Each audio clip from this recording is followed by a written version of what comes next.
அண்ணா வணக்கம் போங்க. அண்ணா ஏரியில அண்ணா ஏரியால வாடகைக்கு வரலான்னு இருக்கேன். இந்த ஆள் வந்து நேக்கு அந்த ஏரியா போர்த்துறவன் போனரு பக்கத்து வீட்டுக்காரங்க எல்லாம் கேட்டா தண்ணி வருங்கிறாங்க. எப்படி மழை வந்தா தண்ணி வருமா இல்ல தண்ணியே வராதா? ஏப்பா முதல்ல ஏரி உடைஞ்சா முதல்ல தண்ணி வரது இந்த இடம் தான். இந்த இடத்துல இருந்துதான் எல்லா பக்கமே டிஸ்ட்ரிபியூஷன் ஆகும். ஏதோ சினிமா டிஸ்ட்ரிபியூஷன் மாதிரி சொல்றாங்க. அண்ணா மேல சொல்லுங்க.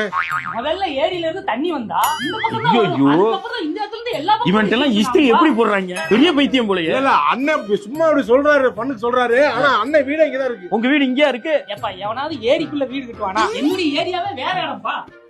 நீங்க அப்படி வா வா பேசிக்கிறீங்க. வாங்க, வாங்க. சொல்லுங்க தம்பி. பாருங்கண்ணே, ஓகே உங்க மேல எனக்கு மரியாதையே போயிருச்சுண்ணே. என்ன தம்பி நீங்களும் தண்ணி கடைசியில நிக்காதுப்பா. தெரிஞ்சவன்லாம் இல்ல, அந்த அவன் புரோக்கர் மென்டாலிட்டிலே அவன் இந்த ஏரியாவுல கிடையாது. தண்ணி நிக்காதீங்க அப்புறம் சும்மா உங்க மேல நம்பிக்கையே இல்லங்கிறேன்.